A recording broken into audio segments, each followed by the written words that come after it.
You are looking at Julian's pronunciation guide, where we look at how to pronounce better some of the most mispronounced words in the world, like this other curious word. But how do you say what you're looking for today?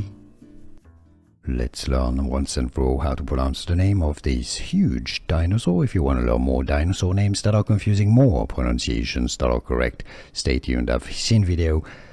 I've got more videos for you, and I've seen video on YouTube saying Brachiosaurus. No, it's Brachiosaurus, and that's British English and American English pronunciations, so like how to pronounce in English Brachiosaurus, and now you know. Here are more videos on how to pronounce more confusing words and names too many mispronounced. Like this video if you found it useful. I appreciate your support. I'll see you soon, and thanks for watching.